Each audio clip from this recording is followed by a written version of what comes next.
Hold on, just very quickly. Oh, can you, it says it's disabled. I'm just getting that done. Okay, no problem.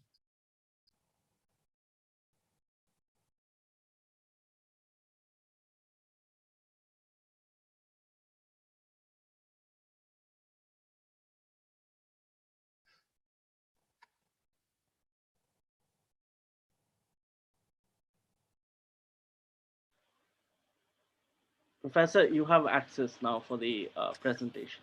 Great, thank you. Okay, there we go. Let me just, all right. So it's really, I will be talking today about the commission. And well, I guess the title, and I think, Ankit, you came up with this, Catalyst for Progressive Development Codification of International Law. So very quickly, I'm going to give an overview of the International Law Commission, looking at our program of work. And because I do a lot of my focus is on ocean, but also environment, I wanted to focus on the contribution, if you want to say catalyst, of the work of the ILC in the past and currently on environmental issues. And about 2 years ago, we celebrated the 70th anniversary of the International Law Commission. And I have to say, I was very happy to be a member of the commission for that celebration. And lucky it was then and not this year, because obviously the pandemic has changed our lives so much. So let me just do something. So a little bit about the commission. The commission, of course, was established in 1947. The first meeting took place in 1948. And it's really part of the codification movement that started really in the 19th century, actually.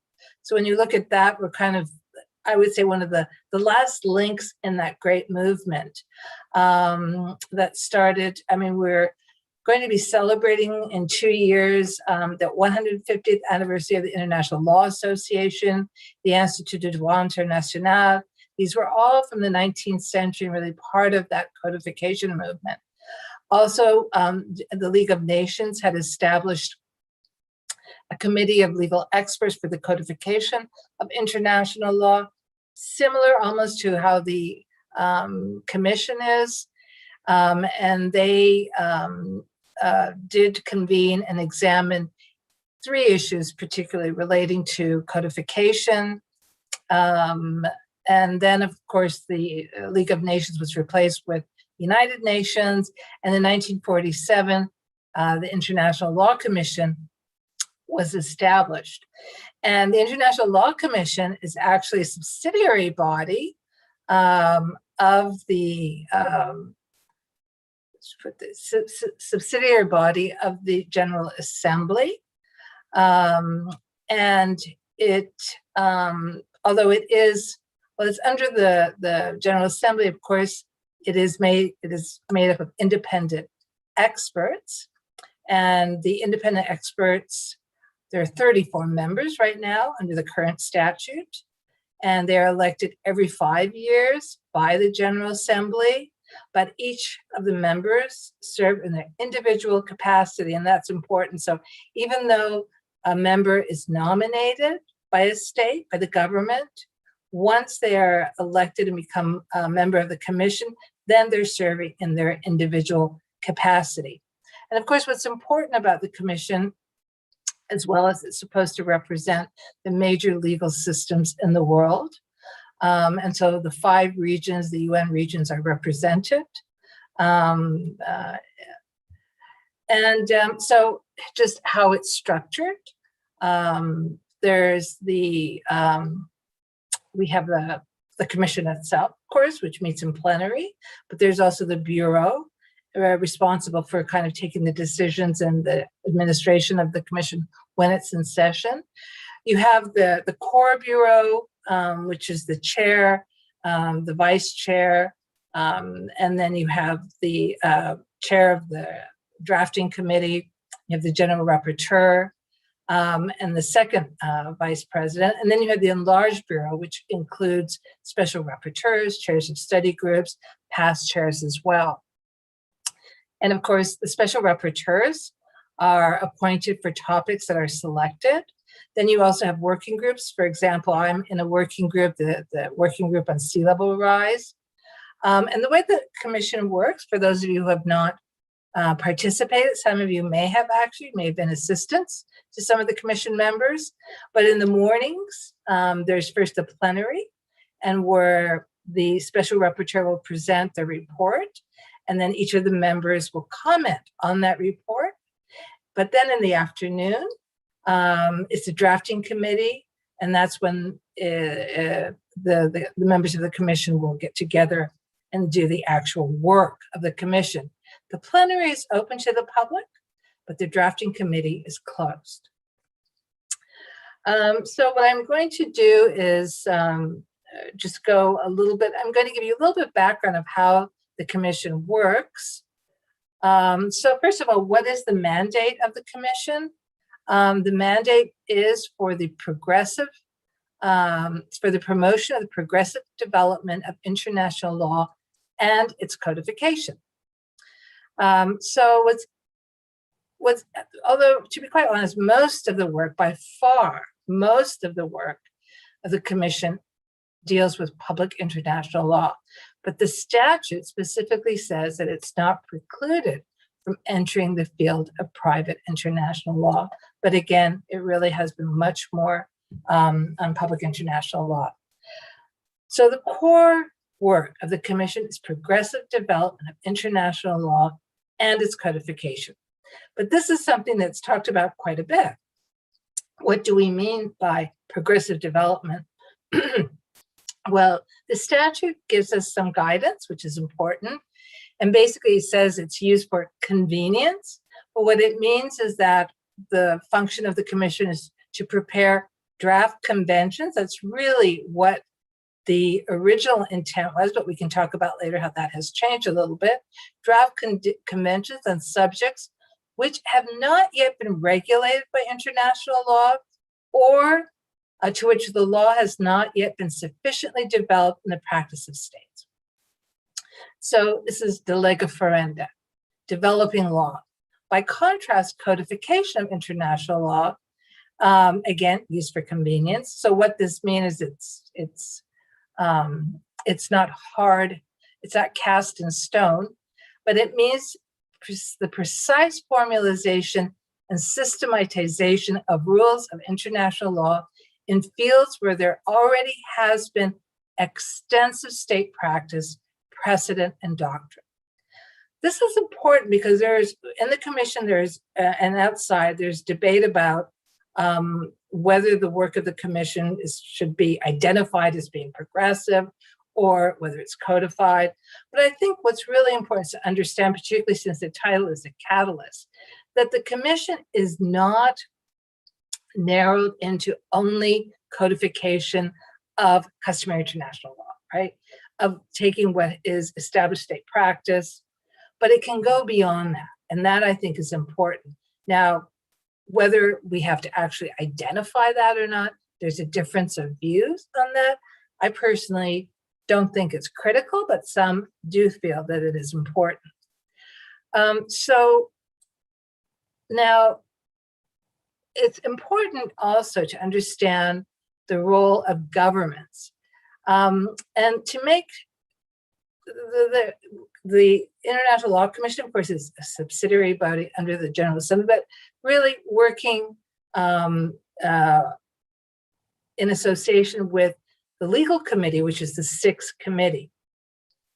So the work of the commission is commented on by members of the sixth committee.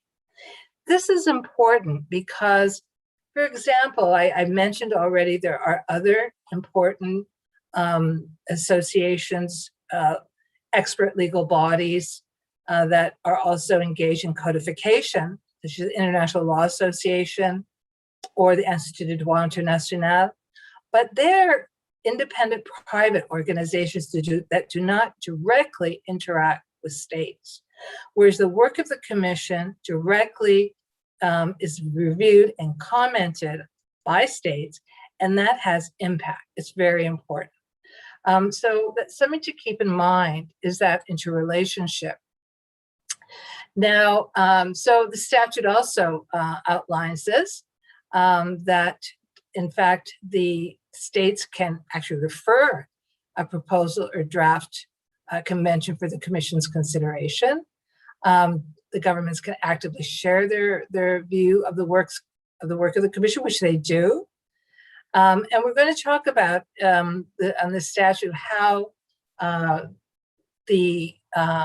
how topics are selected. Anyway, so this is all kind of goes into detail. So here's some of so when we look at the catalyst for the progressive development and codification of international law, of course, over the years, since 1948, the commission has done quite a bit of work. But if we were to put these into some categories, one, of course, the work of the Commission on the Law of the Sea was very important. The 1958 Geneva Conventions on the Law of the Sea were directly based on the work of the Commission. In fact, it was one of the first, if not the first, items on the agenda of the Commission. Work of the Commission on Peace and Security, work of the Commission on International Criminal Law. And we know, for example, the current Rome Statute and the establishment of the International Criminal Court is based on the work of the Commission. Work of the Commission on Diplomatic and Consular Affairs, the Vienna Conventions, the conventions concerning immunities. I mean, there are many, many instruments that the Commission developed that were codifying what was essentially customary international law and practice, and in some cases progressive development. And I guess this is very important for promoting the codification. The law of treaties, of course, we know the Vienna Convention on the law of treaties, the work of the Commission on State Responsibility, and what I'll look at a little bit more is the work of the Commission on Shared Natural Resources. And again, this is just to give you some example of some of the key multilateral conventions. So overall, 23 conventions have been adopted on the basis of the work of the Commission and ILC drafts. 19 of these have actually entered into force. Some have broader ratification levels, some less. And I just put here a list, just a selected list of some of those key conventions. And of course, you may have heard that what it's referred to this period of time, the 50s, or particularly the 60s, the 70s, this golden period of codification, which is understandable. This is a period right after the establishment of the United Nations, and where there was really a need for codification. That need over time, over the decades, is less, but does that mean that there's still no need for codification? Perhaps less so. But what about progressive development of international law? And again, this is a role for the Commission that maybe we need to look at increasingly in the different ways in which the Commission can do this. And again, there are many texts, but these are some of the key texts that were finalized by the ILC. The 1949 Draft Declaration on Rights and Duties of States, of course, the very important Nuremberg Principles.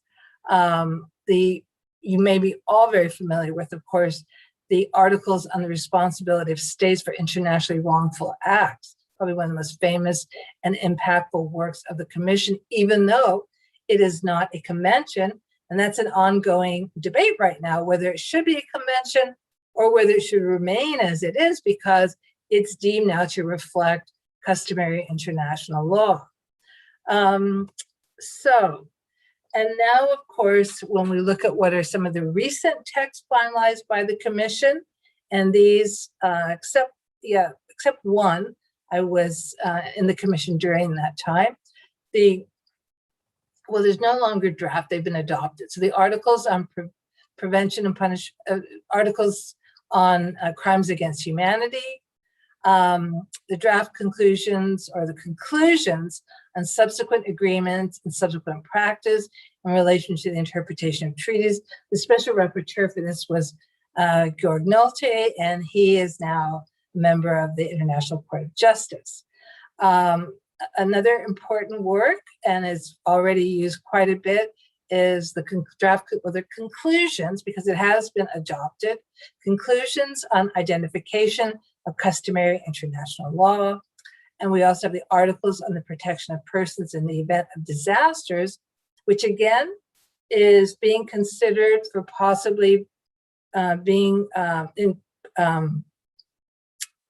advanced as becoming a convention. And it's interesting now because in this period of the pandemic, it has opened up the question of, what role that this work of the commission could play. So that just kind of gives you a very, very quick overview. How are topics selected? And this is really important part. So Article 16 talks about that the commission shall consider proposals for the progressive development of international law referred by the General Assembly. And this has happened in the past where the General Assembly will propose, have the commission undertake work.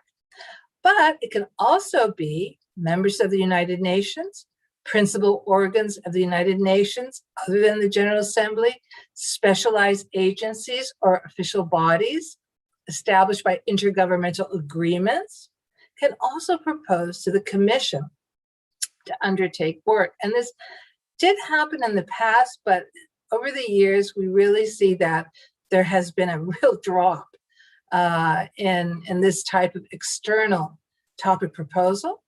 Most of the topics now are coming from within the commission itself, although I will add that most recently, the work that I'm doing on sea level rise, there was actually a formal proposal from the Federated States of Micronesia under the statute, requesting under the statute, under Article 17, for the commission to take up this issue. So again, when we're talking about catalysts for the promotion of progressive development and codification of international law, you have to look also external to the commission. What are the other bodies, the other ways that this type of progressive development can be promoted? Should there be more requests coming to the commission from the different sources that the statute has identified? And it also talks about the commission shall survey the whole field of international law with a view to determining topics for codification. And the commission did that in the 1950s. Then there were two lists prepared, two surveys conducted, and lists were prepared. And most recently in 2014, the list of topics was updated and revised by the Secretariat. Now that list still exists. So what that means is that a member of the commission could propose that the commission undertake one of those topics. But it isn't necessary. Often what we see is the commission members themselves will propose a topic to the commission members. And there's a working group for this. And then the members of that working group will make a recommendation. And obviously, of course, it's the members of the commission who will decide. Now, the commission itself developed some selection criteria for deciding what topics. Now, there's two programs. There's a long-term work program. So the commission members will decide on a topic to put on the long-term program of work, but that topic might stay there for 20 years. What's important is when that topic actually goes on the current work program of the commission. What are the criteria? And this is important, again, when we're looking about the catalyst for promoting progressive development and codification of international law. First of all, the topic should reflect the needs of states in respect of the progressive development and codification of international law. The topic should be at a sufficiently advanced stage in terms of state practice to permit progressive development and codification. So basically, this means that you can't start where there's absolutely nothing. There has to be some basis, even though it is not yet crystallized into customary international law. The topic should be concrete and feasible. For progressive development law, that means it can't be just purely theoretical. And importantly, and I think this is something, again, when we're looking about the future of international, even the future of the commission should not restrict itself to traditional topics, but should also consider those that reflect new developments in international law and pressing concerns of the international community as a whole. And I think the question to ask is, how much as the commission does this? Should we be doing more of this? And just to give an example, I think that the current work of the Commission on Sea Level Rise is certainly an excellent example of a topic that certainly reflects pressing concerns of the international community as a whole. And also, it's not a traditional topic, and also reflects new developments when you look at the impacts sea level rise is having, is opening up new areas of international law. So what are the current topics on our agenda right now? Immunity of state officials from foreign criminal jurisdiction. And we're looking, hopefully, to finish this up by the end of this quinquennium. Provisional application of treaties, protection of the atmosphere. We're on the second reading for that. Succession of states in respect of state responsibility, general principles of law, and of course, the study group on sea level rise in relation to international law. All right, so now I want to focus a little bit on the work of the Commission and environmental law, really shared natural resources. And I think it's an interesting area to look at, particularly that last criteria. Not traditional, and also you're looking at representing pressing needs of the international community as a whole. So environmental law really is an area, it's considered a newcomer to international law. Although, to be quite honest, we have treaties that date back to the 19th century. But in terms of a separate, independent field, really environmental law started developing beginning in the 70s.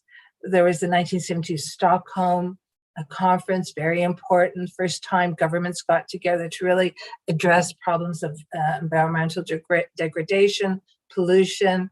Then we had the absolutely seminal 1992 Rio conference, and each of these produced these principles, right? Declarations, the Stockholm Declaration and the Rio Declaration.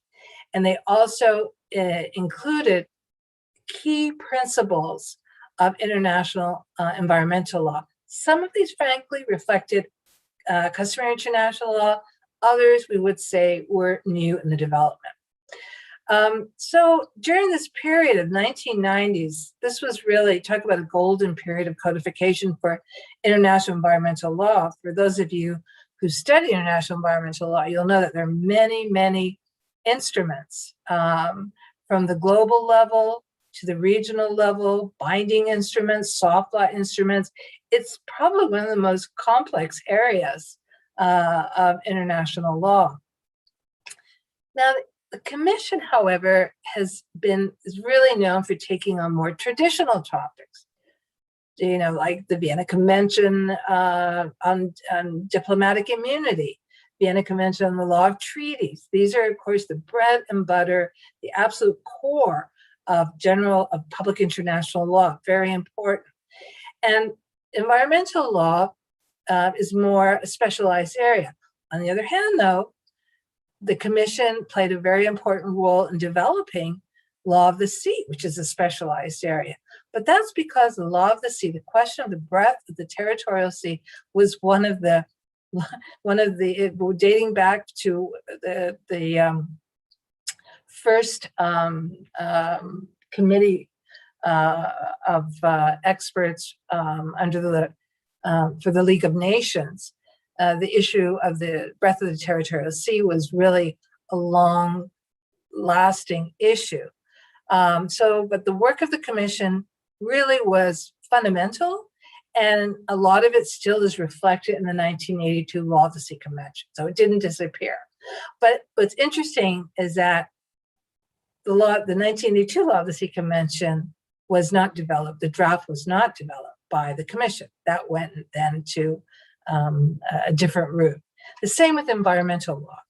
Nonetheless, the International Law Commission has undertaken some work, and it's been under the title more of shared resources and not the environment per se.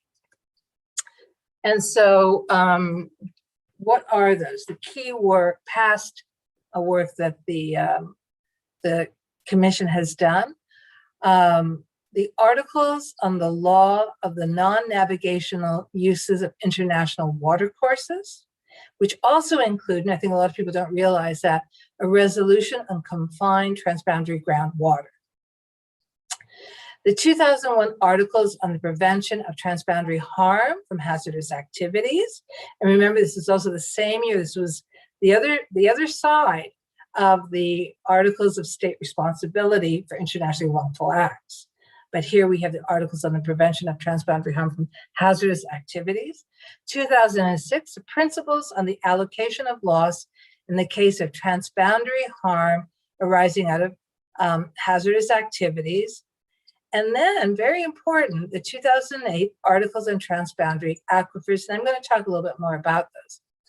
Now, more recently, we have the draft principles on protection of the environment in relation to armed conflict, and that is going to be the second reading. And what I mean by the second reading is that once the commission has received comments from the government, there's a second reading, taking those comments into account, and that is basically the final step to adoption of the final outcome, which is then sent to the General Assembly. And then we also have the draft guidelines on the protection of the atmosphere, and that is also at the stage of the second reading. Now, the articles on non-navigational uses of watercourses. So probably one of the most difficult issues in state relations has to do with international watercourses, rivers, water. Water is a very, very particularly shared resources. So the work of the commission on, it's called non-navigational uses of watercourses, basically we're talking rivers, is really groundbreaking, and I would say quite courageous as well. It took an awfully long time. The idea was actually born in the 1970s, and it took a very long, it went through about 5 special rapporteurs. But again, this is such a sensitive issue because you have the upper riparian states who control. And the question is, if you build a dam, that's going to impact, or how you utilize the water, the upper riparian states will impact the water that's available to the lower riparian states. So this is something that is an area of dispute. And of course, ideally, we like to think of international law as trying to promote peaceful relations, right? So they started this really in the 1970s. And there were already other instruments out there, but soft law instruments, and again, trying to address this issue of the use of shared waterways, shared rivers.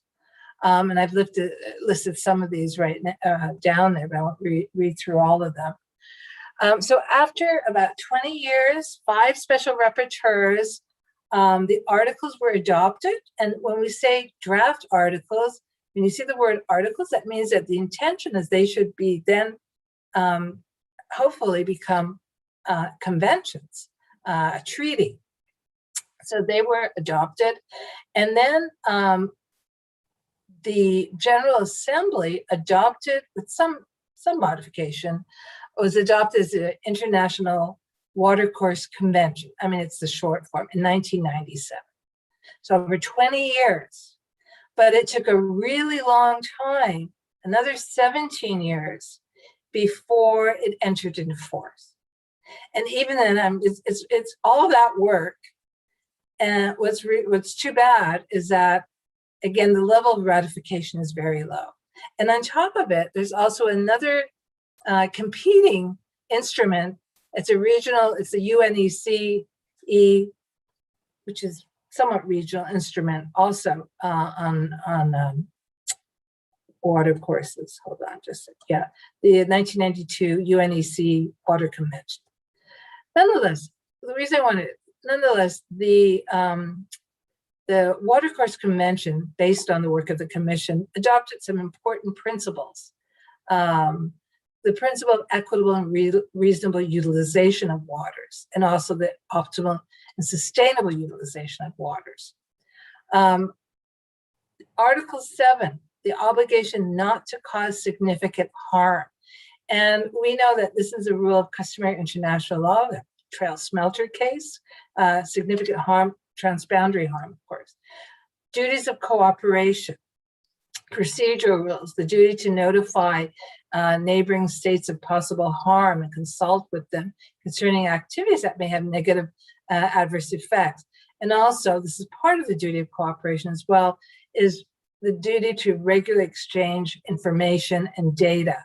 But I think what's really, to me, stands out, coming from the international environmental law perspective, is that between Articles 20 and 23, very clear obligations for states to protect and preserve ecosystems. So the Commission recognized and adopted an ecosystem-based approach, and that is that is actually progressive on their part. So even though the ratification is low, nevertheless, we know that the work of the Commission, even if it doesn't become binding, is authoritative, does have impact, is influential on that. So I'm going to go a little bit, and I don't know how much time we have. Again, we look at the work of the Commission, the articles on prevention of transboundary harm from hazardous activity. Here, the Commission actually gave scope to the meaning of harm, and harm meaning caused to persons, property, or the environment. All right, so now we specifically have the scope of the environment. Again, the principle of prevention of significant transboundary harm. And again, these are all key principles that you can also find in the Rio Convention and other instruments, soft law instruments. So it's important that the Commission has adopted these, being an expert body, an authoritative voice, subsidiary body of the General Assembly. The duty of cooperation, duty of due diligence, and we know this duty of due diligence has been in the Pulp Mills case in 2011. So remember, this is in 2001. So the duty of due diligence is now very well established under the international case law as well for the environment. And here also we have the duty to conduct environmental impact assessments. So I'm going to go on. I'm going to go a little bit because I want to go into the transboundary aquifers. So that was river courses, water courses, surface water. But there's a whole water world that's beneath, right? It's underground.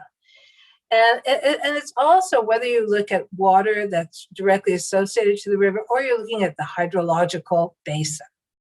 And what's very important about the approach that the Commission took for the articles on the law of transboundary aquifers, and I understand that it was not easy for the Commission to accept this topic. It was a bit controversial, and I'm going to bring up a little bit, I think, the debate that happened with the topic of the Commission on Protection of the Atmosphere. But the Commission did, and I think they did, and it's very important because this is really, it's groundbreaking. The ILC drafted the first comprehensive set of articles on shared groundwater resource, right? Not just confined. So this is the base, the hydrological base. I'm not a scientist, but it's taking it at a holistic level. And this is very important. And this has been influential. Countries have been looking to this work. So again, It adopted the principle of equitable and reasonable utilization of water. Again, the obligation not to cause significant harm, we're talking transboundary harm, the general obligation to cooperate. So you really see that there are certain principles of international environmental law that have, it's not yet a treaty, but you could see the codification taking place. Again, they take the ecosystem-based approach. They're looking at ecosystems, which is very important, not just environment, but the ecosystems. And it's the first time, Article 12, that the Commission employed precautionary approach. Now, I tell you, this is, to me, quite remarkable because the Commission, when it came down to the protection of the atmosphere, didn't want the Commission to make reference to precautionary approach or principle. So in this sense, I think that the articles on the law of transboundary aquifers really represent what I would say, I don't want to say it's not just progressive development because it's actually codification, but I think here it really did reflect the current status and level of international environmental law. All right, so current work of the Commission. So now we have, and it's coming to a close, but very important work of the Commission on protection of the environment in relation to armed conflict. And this is an example also of the work of the Commission that was very much, one, it was UNEP that had been working on this issue, also with the IUCN, and saw that the existing IHL law, international humanitarian law, Geneva Convention, that there was a gap because so much had changed and developed in relation to armed conflict and the environment. And also the International Committee on of the Red Cross. They really wanted the Commission to take this topic up. So it didn't come in I don't believe it was a formal request, but nonetheless, it very much influenced the Commission. And we know that under the Rio Declaration, that armed conflict in the environment is also reflected in principles 23 and 24. So the work of the Commission actually is organized in 3 times: pre-conflict, during conflict, and post-conflict, including situation of occupation. I will say here that the work of the Commission really, to me, again, is progressive. It's reflecting the current state or the modern state of international environmental law. And I think that's important because the Commission should be reflecting that. So it's not just simply codification of customary international law, but also adopting principles that have wide application, could be customary international law. So, for example, it's the first time the work of the Commission has included protected areas. And that is an area of environmental law that has developed very much over the past years. Very important. This is an area that's gained tremendous importance in recent years. Recognition of indigenous peoples in relation to protection of the environment. Also recognizing the requirement and the duty for restoration of the environment in the post-conflict situation, as well as conducting environmental assessments. The principle of public access to information. Again, this is all modern contemporary principles of environmental law that are now being reflected in relation to armed conflict. And this is something really that is new. Also, for the first time, and there was quite a bit of debate. I mean, everything you see here is the result of extensive debate. And it's not over yet because we haven't adopted the final outcome, and I hope it won't be changed too much. The principle of sustainable development was adopted in this, and the principle of prevention and due diligence. So I think that the protection of the environment in relation to armed conflict, the work of the Commission here, is something that is that really does reflect the state of international environmental law. Now, I can't say the same for protection of the atmosphere. Protection of the atmosphere, the work of its guiding principles, I believe that the original intent was really that it should be somewhat like the shared natural resources for water courses, even the law of the sea, where they should have been draft articles, possibly a convention, because there's no overarching convention for protection of the atmosphere. The instruments for the atmosphere are fragmented, piecemeal. You do have some, but they don't cover everything. So I think the original idea really was to create an overarching framework, set of principles and obligations that could be used as an international agreement. However, though, at the time, and this was in 2011, I think, or 2013, the commission members put many conditions on this, and specifically saying that that the work of the commission was to exclude questions of liability, could not make mention polluter pays principle, the precautionary principle, common but differentiate responsibilities principle. And yet, as I said, the precautionary approach was actually adopted in the aquifers, the 2008 draft articles on transboundary aquifers. Also, the work of the Commission on Protection of the Atmosphere could not interfere with ongoing relevant political negotiations. Couldn't deal with climate change, couldn't deal with ozone, couldn't deal with that. So basically, there was very little left. But nonetheless, the work went on, and we've finally come to the second reading. So hopefully some of those restrictions will change, and I'm hoping that the work of on the protection of the atmosphere, like the other work that the Commission has done, will be more reflective of contemporary international environmental law. Now, I want to make some mention of questions of environmental protection and peremptory norms of international law. We are also at the point of the second reading for the peremptory norms of international law, use Kogan's, and it's actually one of my favorite topics. And what's really interesting is that in the 1970s, the International Law Commission, in its work on international crimes, had identified as part of the international crimes, and here, this was back in the 70s. Let me just hold on just a second. So there was draft article 19.2 defines an international crime as an internationally wrongful act which results from the breach by a state of an international obligation so essential for the protection of fundamental interests of the international community that its breach is recognized as a crime by that community as a whole, constitutes an international crime. Guess what? They included the environment in that. And there was no disagreement with this. There was the problem with the work that they were doing had to do with some other issues concerning whether state could be held criminally responsible. And so, for those of you who may know, this later on became work on the state responsibility, draft articles of state responsibility for internationally wrongful act, not criminal.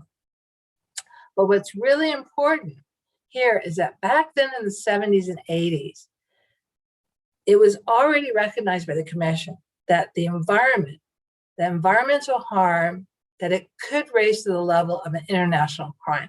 And I say that because now they're raising, there's this whole reintroduction of the question of ecocide, right? Ecocide.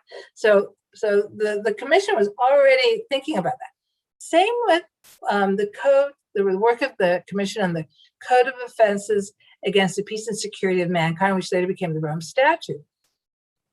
The work of the Commission had always included as a crime against humanity safeguarding and preservation of the human environment. So the environment was always in there. But then somehow or another, when it became the Rome Statute, disappeared. And the environment we only see, of course, is within the context of a war crime in Article 20. So the Commission has, for some time, and again, I didn't come up with the title, Ankit, it's a great title, The Catalyst. You can see that there is catalyst in here. But again, it's the relationship with states. Remember now, ultimately, states decide. And, their states tend to maybe, have different interests and negotiations and compromise.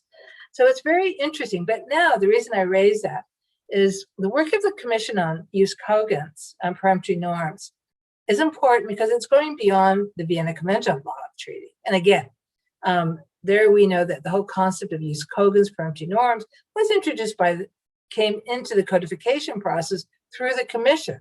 And that was really quite a catalyst, very important. But the work of the Commission now goes beyond that. It includes customary international law, so it's not restricted to the Commission, to conventions.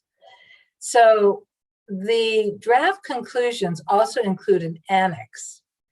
And so there's a big debate about, what to include in that annex as examples of violation of norms that would be peremptory.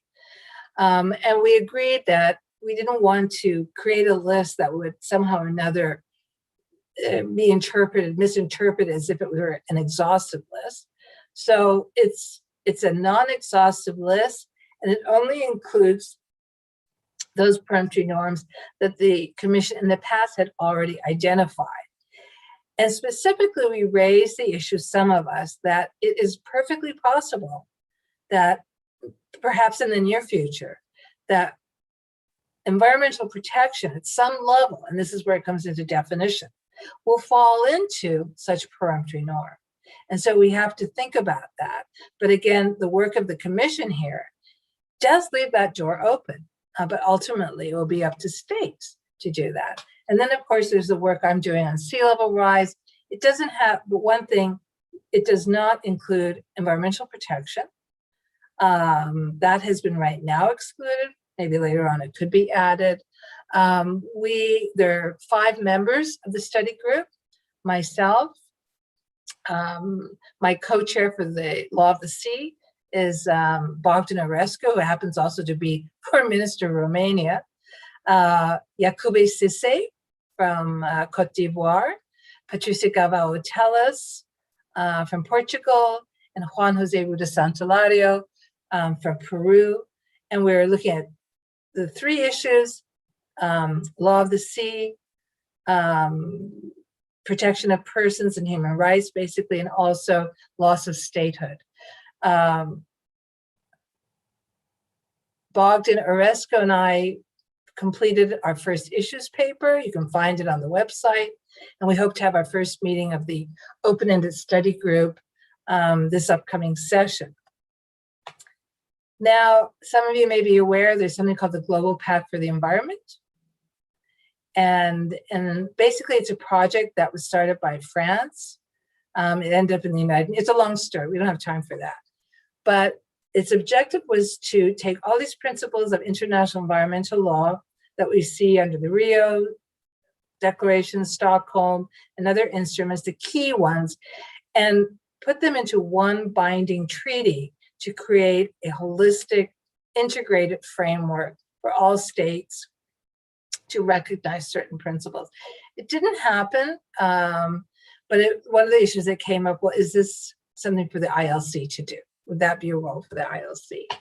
Last but not least, I have to add, it's a great privilege to be a member of the International Law Commission. I have to say, I so enjoy working with my colleagues. If you really love international law, what better place to be? But the International Law Commission, it really is very special. But the one criticism I will have is that we had a panel. Remember I said 70th anniversary? In 2018, we had a panel. And the name of the panel was 70 Women in 70 Years. I mean, 7 Women in 70 Years. In the 70 years of the commission, there have been a total of only 7 women elected. So I think we need catalysts for change here. We need to have more women nominated by states. Already, there's an election coming up. We already have 7 women nominated. So that's already improvement, but it's not enough. And so I hope for those of you in the audience, young women in the field, and I don't mean to exclude the men, but certainly, see yourselves as possibly being a member, not only of the Jindal Law Society, International Law Society, perhaps the International Law Commission as well. So thank you very much for your patience. And I suppose we now have a little bit of question and answer. And let me just stop my share. Hold on. How do I do that? Just 1 second. Stop share. Okay, there we go. Well, Professor, I can only begin by thanking you for your address and share that the board for the society comprises of 6 members, out of which 4 are ladies, and I find myself at the brewing end of calling them your ladyships at their request, and I have to sometimes bend over for an acceptance to their requests, which are always very pointed and very measured. And 2 points I wanted to raise is, one, I was watching Professor Akande's address as his sort of promotion for his election, and he raised this very pertinent point about state involvement in interaction with the ILC members, and how states must act as the catalyst for focusing or giving the ILC topics on which they want the work to be done. And he cited the example of the sea level rise, of which you are an incredibly important part of. And another one was, in fact, just in preparation for this lecture, I read your colleague Professor Tellis's work, and I in fact have her essay also here, and she sort of traces the work done by the ILC, and she talks about the progressive development of international law and codification of international law, which to my mind seems like a triple-storied building, wherein the first, or the basement, is always the recommendation on general practices, and the second floor is always progressive development, and the third, if you're possible, or if you're able to reach there, which in no means should mean that is the end, this step being codification. And I say that not being the end, I make a pointed reference to the draft articles on international state responsibility. So I think the ILC in its entirety, irrespective of the act or the discussion becoming a codified convention, is not the end result. It's the progressive development to which the ILC works towards. Now I'll open it up for questions, because if I start discussing the topic, that I'll not be able to get a chance. Professor Bardaj has a question. Can you ask live, or should I read out the question? I don't see it though. Well, can we see? I know Professor Bardaj. I'd love to see her. Hello, Professor Oral. It's always a motivating phenomenon. It's always inspiring to hear you speak, and it was a pleasure to see you online today and hear you. I apologize, and I would like to take your permission not to. That's all right. I didn't mean to put you on the spot. That's all right. I just wanted. I'm happy to just hear your voice. So it's so nice of you to have come to this session, and I know Professor Bardwell very well. She's worked with me actually, and so it's a great pleasure to have you here. So it's a pleasure or an honor for our society to have you here, and I really hope we will be able to host you next year as soon as the travel restrictions are over. So much to learn from you, specifically in the field of sea level rise. I had a question related to sea level rise, Professor Oral, with the incredible work that you are doing. My question is, how do you see sea level rise changing the foundations of UNCLOS in future? Well, I don't think we should put it in that way, changing. And I'm particularly, I think, as a member of the study group, I shouldn't be advocating changing the foundation of the Law of the Sea Convention. Instead, I look at it as how we would interpret it. And what we're looking at is, where are there gaps in the convention? And I think this is what sea level rise in relation to climate change. And these are really at a very large scale. was not foreseen at the time. And so you really don't have provisions that are addressing it. So the question then is not changing the foundation, but how we interpret it in terms of certain aspects like maritime boundaries. Now, if you're talking about the principle land dominates the sea, that is a court-made doctrine, actually, but it does raise questions, I know. So those are all things to talk about. But I don't think we can talk about changing the foundation of the Law of the Sea Convention at all. There's no need to. So that, very briefly, that's how I would answer your question. It's a good question. It's a complicated one, but I think I'll leave it at that. Thank you so much, Professor. Hope to see you soon. Have a good I day. hope so too. I hope so too. Professor, I have a sort of a leading question to that. And I mean, I was participating in this online webinar, and Professor Pele, his cynicism said that the ILC members should be experts and they should not be overarching in their pursuits of dealing with issues which are not exactly of law. So essentially, he made a reference that there should be scientists dealing with sea level rise, not lawyers dealing with sea level rise. So you've spent considerable time in the ILC. What is your sort of take on that? And what is it that a lawyer would understand from a scientific phenomena? So, well, yes, unfortunately, when we're talking about legal responses to sea level rise, the science can't answer that. So the role of the law here is where the science is informing us of the nature of sea level rise, prediction of sea level rise.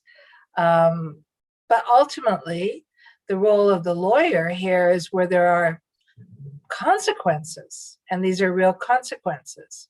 And so they're legal consequences, right? For example, changes in maritime boundaries bring legal consequences, and these have impacts on the lives of people. So what does your EEZ boundary change, or is it the same? So I can't imagine a scientist answering that question. These are specifically legal issues. And I think the modern view, anyways, we're looking more to, compatibility, interdisciplinary work. And I think that if you're not working in certain fields such as environmental law, health law, there's certain areas that inevitably require science. But if you're dealing in just treaty law, that doesn't require science. So perhaps you can have a different view on that. So I would say that there certainly is a role for law in phenomena such as sea level rise. And I think many of the states agree with me on that. And especially since the states asked you to do this, I think that at the core, the state's response, the state's desire to find out more about an issue which is directly pertinent to them. And the small island nations is, you're literally asking them, they're literally asking for a handout to the biggest organization to sort of offer some sort of support and assistance in terms of legal remedies through the 6th Committee of the General Assembly. Right. I have Professor Tripathi who would now like to ask her question. Good evening, Professor Oral. Such a pleasure to hear you, and it's exciting to meet you for the first time. I was just wondering, Professor Oral, when you've been deliberating on, the threats of the sea level rise, in terms of the geopolitical aspect, and the repercussions in security and let's say the displacement issue. Is the ILC taking that into consideration while drafting the proposal right now and deliberating upon this? Because this is a conversation that is constantly being had, but it has been piquing my curiosity whether there are some concrete legal recommendations that are being considered finally in this regard. Thank you. Yes, thank you so much. First of all, thank you for coming to my lecture and also your question.